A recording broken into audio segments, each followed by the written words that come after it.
সুপ্রিয় শিক্ষার্থী, অষ্টম শ্রেণীর গণিত অনলাইন ক্লাসে সকলকে স্বাগতম। আশা করি তোমরা সবাই ভালো আছো, সুস্থ আছো। ঈদুল আজহার পর আমাদের প্রথম ক্লাস। তোমাদেরকে প্রত্যেককে ঈদুল আজহার শুভেচ্ছা।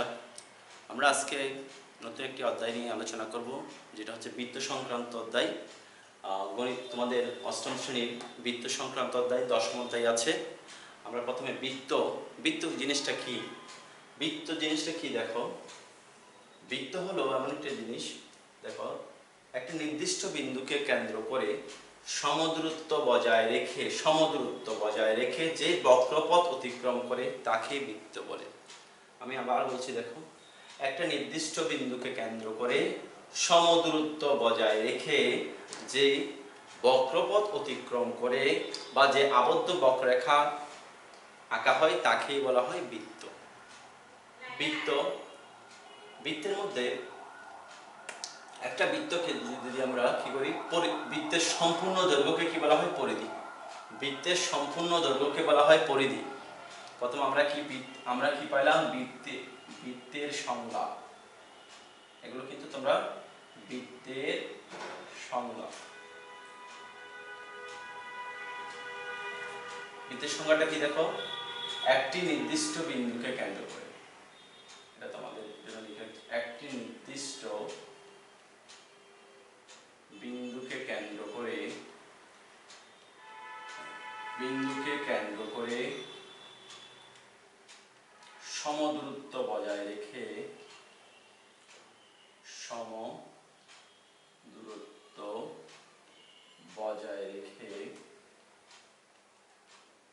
যে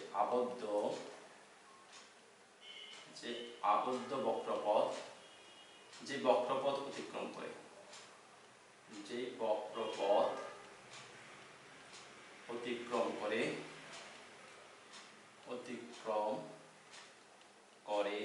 তাকে বৃত্ত বলে।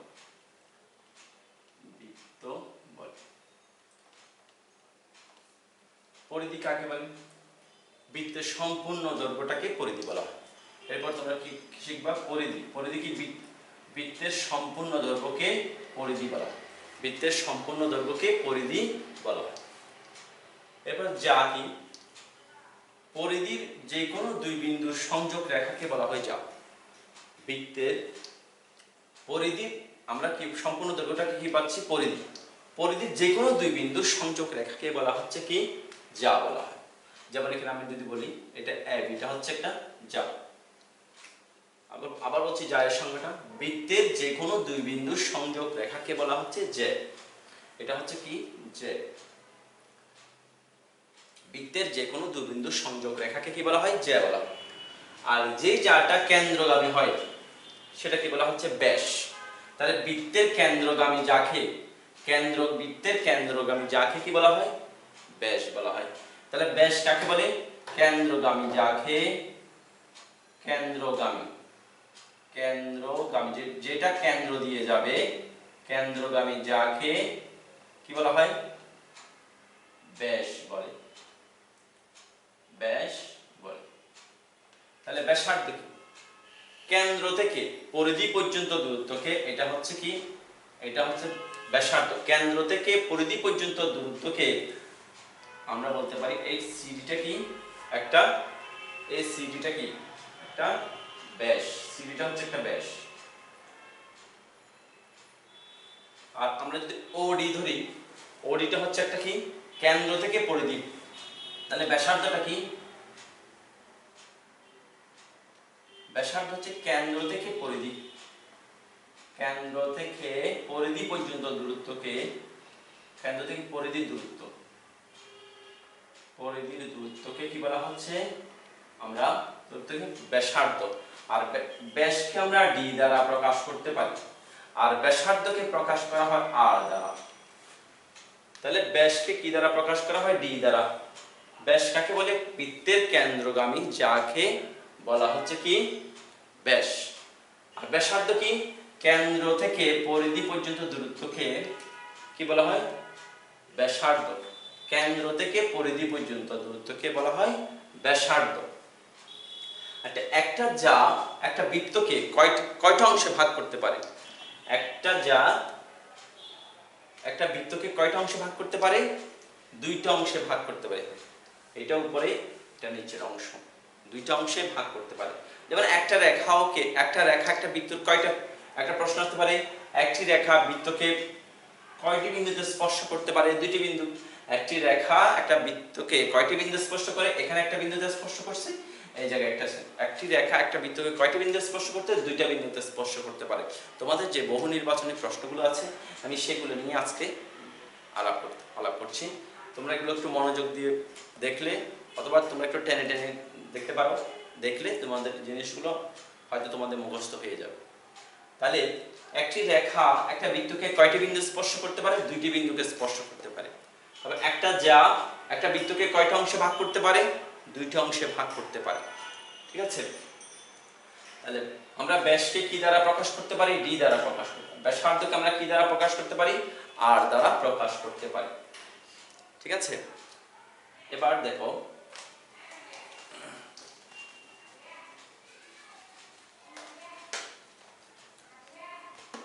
আমরা বৃত্তের ক্ষেত্রফল কি দিয়ে নির্ণয় করে? দেখো, বৃত্তের ক্ষেত্রফল সমান কি? পাই আর স্কয়ার। বৃত্তের ক্ষেত্রফল সমান পাই আর স্কয়ার। বৃত্তের ক্ষেত্রফলকে কি দ্বারা প্রকাশ করে? পাই আর স্কয়ার। বৃত্তের পরিসীমা কি? বৃত্তের পরিসীমা বা পরিধি, পরিসীমা বলতে পারো, পরিধি বলতে পারো, 2 পাই আর। বৃত্তের ক্ষেত্রফল হচ্ছে কি? পাই আর স্কয়ার, আর পরিসীমা হচ্ছে 2 পাই আর। বৃত্তের ক্ষেত্রফল কি? পাই আর স্কয়ার। পাই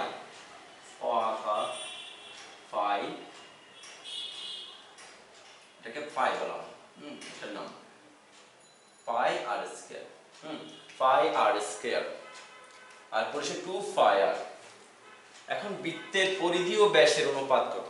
বৃত্তের পরিধি ও ব্যাসের অনুপাতকে আমরা ধ্রুবক পাই ধরতে পারি। আর পাই এর মান আমরা 22/7। পাই এর মান হচ্ছে 22/7 বা 3.1416। এই ধ্রুবক পথের মানটা 3.1416 যিনি প্রথম মানটা ধার্য করেন তার নাম হচ্ছে ভারতের গণিত বিজ্ঞানী আর্যভট্ট। ওনার নাম হচ্ছে কি? আর্যভট্ট। পাই দিয়ে অনেক কিছু নির্ণয় করা যায় বলে বর্তমানে গণিতবিদরা। পাইয়ের একটা দিবস আছে, পাইয়ের দিবসটা হচ্ছে মার্চ মাসে, দেখো মার্চ কেন হয়েছে 3, তাহলে মার্চ মাসের 14 তারিখ, 14 তারিখ, এখানে 1 এর পরে কিন্তু 59 আছে, 3.14159। তাহলে এটাকে তারা কি করলো? মার্চ মাসের 14 তারিখ সময় হচ্ছে 1:59 মিনিট, 1:59 মিনিটে পাইয়ের একটা দিবস পালন, যারা গণিতবিদ আছে তারা একটা দিবস পালন করে, সেটা হচ্ছে কি? পাইয়ের একটা দিবস হচ্ছে পাই দিবস। পাই দিবস হচ্ছে কি? মার্চ মাসের 14 তারিখ 1:59 মিনিটে পাইয়ের একটা দিবস পালন করে। যারা গণিতবিদ তারা এই জিনিসটাকে স্মরণ করে, কারণ পাই দ্বারা অনেক কিছু নির্ণয় করা যায় এবং আরো গবেষণা করতেছে পাই দ্বারা আরো কি কি বের করা যায়। তো আমরা এবার দেখো, চাপ আমরা কি করতে পারি? এই যে চাপ, যেমন পরিধির যে কোনো একটা অংশকে চাপ বলা হয়। এদের এই অংশটা হচ্ছে চাপ। পরিধির যে কোনো অংশকে কি বলা হয়? চাপ। চাপের মধ্যে অধিচাপ, উপচাপ, এই জিনিসটা কি?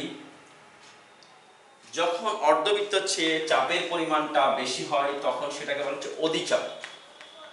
আমি আবার দেখাচ্ছি। আমাদের এটা হচ্ছে অর্ধবৃত্ত, মানে এটা হচ্ছে বৃত্তের উপর অংশ, এটা নিচের অংশ, এতে ধরো অর্ধবৃত্ত। এখন অর্ধবৃত্তের চেয়ে যদি চাপের পরিমাণটা যদি বেশি হয় তাকে বলা হয় অধিচাপ। এই পুরো অংশটা হচ্ছে, এটা হচ্ছে অধিচাপ। যদি অর্ধবৃত্তের চেয়ে বড় হয় চাপের পরিমাণটা তখন সেটাকে বলা হচ্ছে অধিচাপ। কি বলা হয়? অধিচাপ।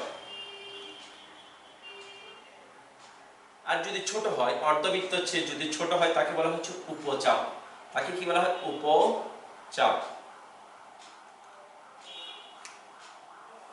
একটা হচ্ছে অধিচাপ।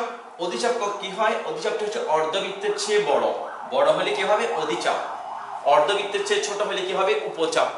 দেখো এই উপচাপ কি কোণ উৎপন্ন করে? স্থূল কোণ উৎপন্ন করে।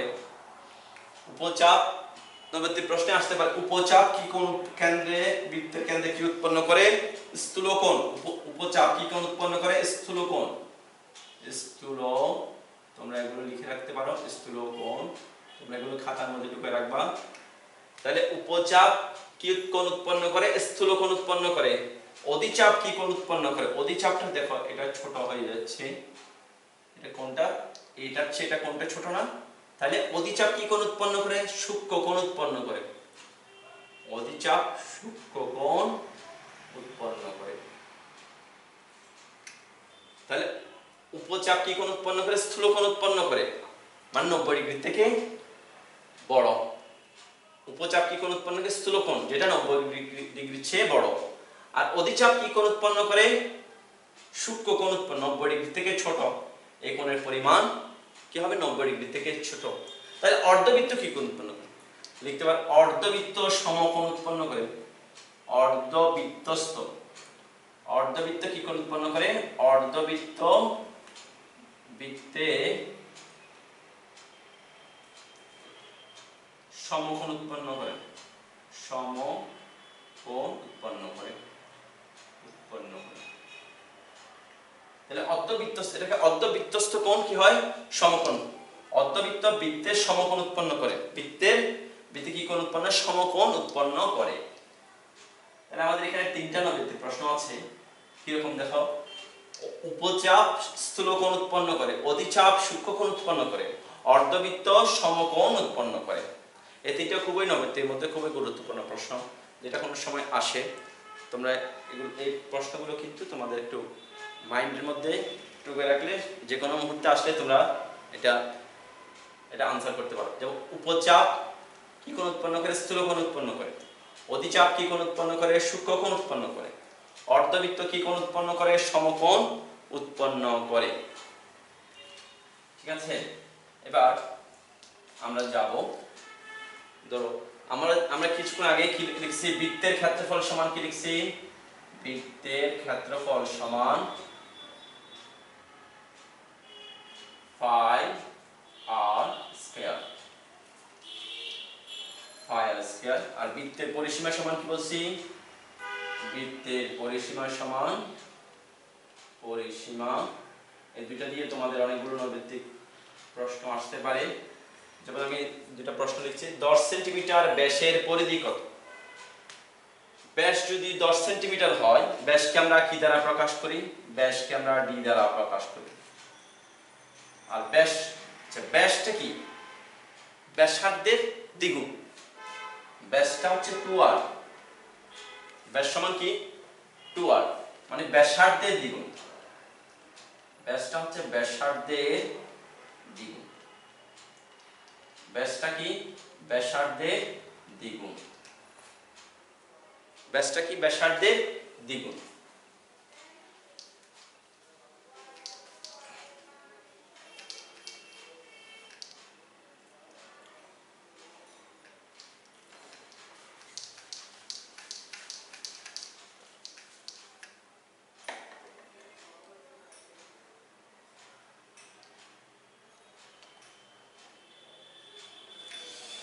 ব্যাস, এই ব্যাসটা ব্যাসার্ধের, ব্যাসটা হচ্ছে পুরোটা হচ্ছে ব্যাস, পুরোটা হচ্ছে ডি, এটা হচ্ছে ব্যাস, আর এটা হচ্ছে আর ব্যাসার্ধ। ব্যাসার্ধ হচ্ছে এটা, এটা হচ্ছে ব্যাস, আর উপরেরটা হচ্ছে কি? ব্যাসার্ধ। ব্যাসকে কি দ্বারা প্রকাশ করা হয়? ডি দ্বারা প্রকাশ করা হয়। ব্যাসার্ধকে কি দ্বারা প্রকাশ করা হয়? আর দ্বারা প্রকাশ। আমি বলছি কি 10 সেন্টিমিটার ব্যাসের পরিধি নির্ণয় করো। তাহলে আমরা লিখতে পারি, আমরা পরিধি সমান কি জানি? তাহলে আমরা ডি সমান কত আছে? ডি বা 2r সমান দেওয়া আছে 10 সেন্টিমিটার। এটা দুই ভাবে করা যায়। আমি প্রথমে r এর মান বের করতে পারি, r সমান কত? 5 সেন্টিমিটার। তাও করা যায়, অথবা তাহলে পরিধি সমান কত, আমাদের যেহেতু বের করতে হবে পরিধি সমান 2πr।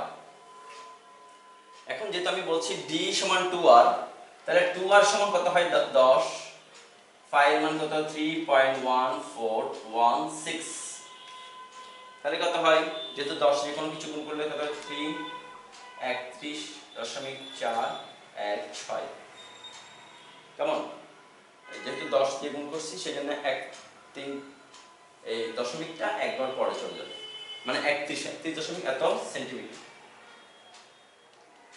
পরিধিও সেন্টিমিটার হবে, ব্যাস বা ব্যাসার্ধ যেহেতু সেন্টিমিটার, পরিধিও কি হবে সেন্টিমিটার হবে। এভাবে আমরা পরিধি যদি আসে তাহলে আমরা ব্যাস থাকলেও আমরা বের করতে পারবো, ব্যাসার্ধ থাকলেও আমরা কি করতে পারবো, পরিধি বের করতে পারবো। এরপর আরেকটা অঙ্কের মধ্যে আমি দেখি, দেখো এখানে 14 সেন্টিমিটার ব্যাসার্ধের পরিধি ও ক্ষেত্রফল নির্ণয় করো। এখানে ব্যাসার্ধ দেওয়া আছে, ব্যাসার্ধ দেওয়া আছে কত 14 সেন্টিমিটার, ব্যাসার্ধ r = 14 সেন্টিমিটার দেওয়া আছে। তাহলে বলছে বৃত্তের ক্ষেত্রফল, ক্ষেত্রফল বা পরিসীমা কত, তাহলে পরিসীমা সমান কি, পরিসীমা সমান 2πr, তাহলে 2 * 5 মান হচ্ছে 3.1416 * 14, যেহেতু পরিসীমা তাহলে এখানে কি হবে, সেন্টিমিটারটা সেন্টিমিটারই হবে।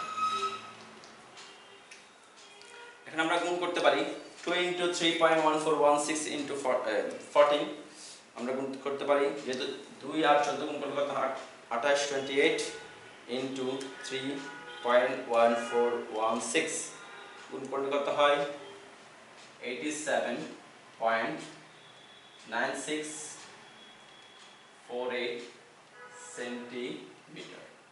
এটা হচ্ছে পরিসীমা। যদি আমরা বৃত্তের ক্ষেত্রফল বের করতে চাই তাহলে আমরা কি করতে পারি, বৃত্তের ক্ষেত্রফল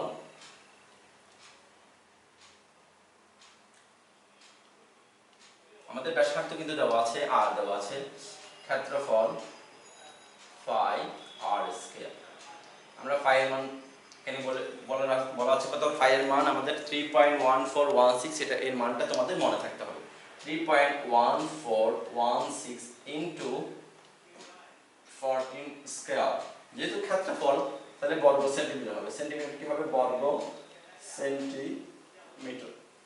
এখন কি করতে হবে, 14 কে 14 দিয়ে গুণ করতে হবে, যেহেতু 14 স্কয়ার 14 * 14 = কত হয় 196 * 3.1416, তাহলে আমাদের কি পাচ্ছি 615.7536, তাহলে এত বর্গ সেন্টিমিটার। তাহলে বৃত্তের ক্ষেত্র, এভাবে আমরা বৃত্তের পরিসীমা এবং ক্ষেত্রফলটা বের করতে পারি। ঠিক আছে, আমরা পরিসীমা যদি বের করতে পারলে 2πr দিয়ে বের করব। এখানে পাই এর মানটা হচ্ছে 3.1416, আর হচ্ছে কি ব্যাসার্ধ। যদি তোমার ব্যাসার্ধ না থাকে, যদি ব্যাস দেওয়া থাকে, আমরা যদি ব্যাস দেওয়া থাকে আমরা কি করব, ব্যাসকে 2 দ্বারা ভাগ করব। ব্যাসকে 2 দ্বারা ভাগ করলে কি বেরিয়ে যাবে, ব্যাসার্ধ বের হবে। ব্যাসকে 2 দ্বারা ভাগ করলে কি বের হয়, ব্যাসার্ধ বের হয়ে যাবে। ঠিক আছে। আচ্ছা, বৃত্তকে কয়টি চাপে, একটি যা বৃত্তকে কয়টি চাপে বিভক্ত করে, 2টি চাপে বিভক্ত করে। একটি যা বৃত্তকে কয়টি চাপে বিভক্ত করতে পারে, 2টি চাপে বিভক্ত করতে পারে। মানে একটা যা বৃত্তকে কয়টি চাপে বিভক্ত করতে পারে, এটা একটা চাপ, এটা একটা চাপ, এটা একটা চাপ। এরপরে আমাদের যে তোমরা অবশ্যই তোমাদের করতে হবে বৃত্তের সকল যা কেন্দ্র থেকে সমদূরবর্তী। 2 নম্বর তোমাদের উপপাদ্যের মধ্যে আছে বৃত্তের সকল যা কেন্দ্র থেকে সমদূরবর্তী। বৃত্তের সকল যা কেন্দ্র থেকে সমদূরবর্তী।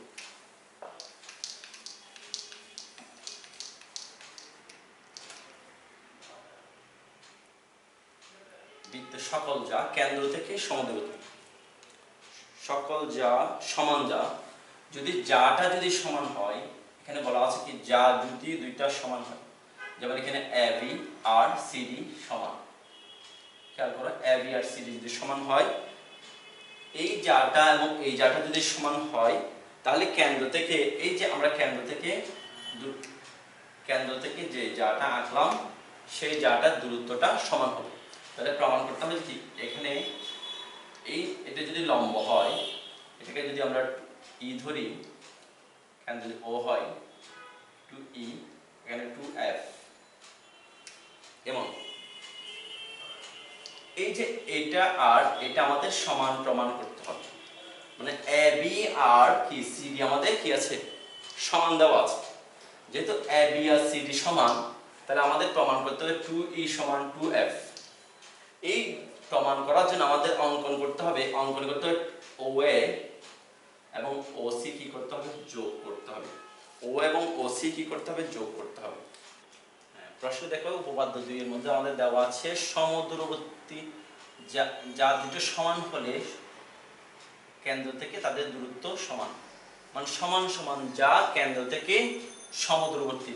আমাদের এখানে দেওয়া আছে AB সমান CD দেওয়া আছে, সমান সমান যা, আমরা দুইটা যা সমান লিখলাম, একটা AB আর CD দুইটা যা কি সমান। তাহলে প্রমাণ করতে হবে যে OE আর OF টা সমান, মানে কেন্দ্র থেকে যা দ্বয়ের দূরত্ব সমান।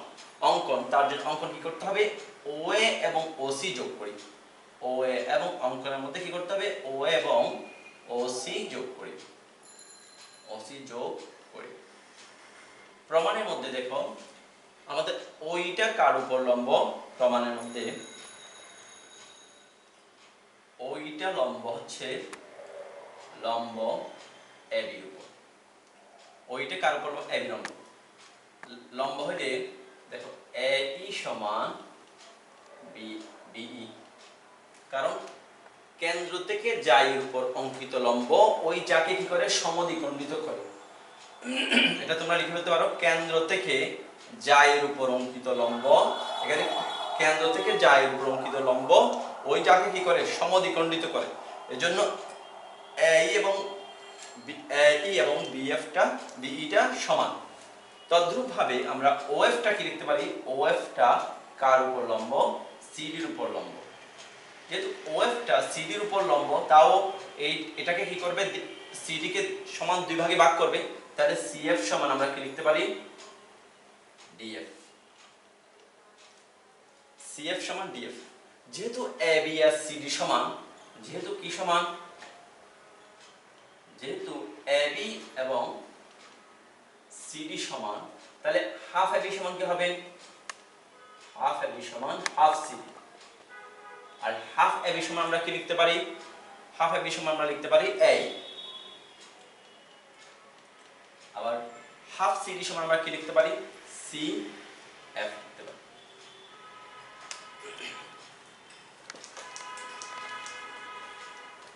এখন খেয়াল করে দেখো, এখন আমরা যদি এই ত্রিভুজ AEO ত্রিভুজ এবং CFO ত্রিভুজ, আমরা দুইটা ত্রিভুজ আঁকতে পারি, AEO ত্রিভুজ এবং O ত্রিভুজ, CFO ত্রিভুজ এর মধ্যে, এই ত্রিভুজের মধ্যে কি কি সমান আছে দেখো, এই AO আর CO টা সমান, AO এবং CO সমান। কেন সমান, একই বৃত্তের ব্যাসার্ধ বলে লিখতে হবে কি, একই বৃত্তের ব্যাসার্ধ। একই বৃত্তের ব্যাসার্ধ বলে AO টা CO টা সমান। আবার আমরা AE আর CF টা, AE এবং CF টা কিছুক্ষণ আগে আমরা কি করলাম, AE আর CF সমান প্রমাণ করলাম, ঠিক আছে। এখন একটা ত্রিভুজের যদি দুইটা বাহু সমান হয়ে যায়, ও ত্রিভুজ দুইটা কি হয়ে যাবে, সর্বসম। ত্রিভুজ AEO সর্বসম, এটা সর্বসম চিহ্ন পাখির মতো, CFO। তাহলে এই ত্রিভুজটার সম্পূর্ণ মিলে গেছে। এই ত্রিভুজটার সাথে এই ত্রিভুজ যেহেতু মিলে গেছে, এই ত্রিভুজের অপর যে বাহুটা থাকবে সেটাও কি হবে, সমান হবে। তাহলে এই ত্রিভুজের তৃতীয় বাহু কি আছে, OE সমান OF। OE এবং OF যেহেতু সমান, আর OE এবং OF AB O CD, OE এবং OF কি, AB ও CD যাদের দূরত্ব নির্দেশ করে। ওই ও ওএফ যথাক্রমে এবি ও সিডি এর দূরত্ব নির্দেশ করে। কারণ এটা হচ্ছে দূরত্ব, ওইটা এবি এবি যার থেকে কতটুকু দূরত্ব এবং ওএফটা সিডি যার থেকে কতটুকু দূরত্ব সেটা নির্দেশ করে, দূরত্ব নির্দেশ করে, দূরত্ব নির্দেশ করে। সুতরাং কেন্দ্র হতে এবি ও সিডি জাদয় সমদূরত্ব। সুতরাং কেন্দ্র হতে এবি ও সিডি, সুতরাং আমরা লিখতে পারি সুতরাং কেন্দ্র ও হতে এবি ও সিডি জাদয় সমদূরবর্তী। আশা করি তোমরা বুঝতে পেরেছো। এভাবে তোমরা 2 নম্বর উপপাদ্য আমি বুঝিয়ে দিলাম, তোমরা 3 নম্বর উপপাদ্যটা ঠিক একইভাবে প্র্যাকটিস করবা, আশা করি পারবা। বাসার মধ্যে বেশি বেশি প্র্যাকটিস করবা। তোমরা লেখাপড়ার মধ্যে থাকবে, সুস্থ থাকো।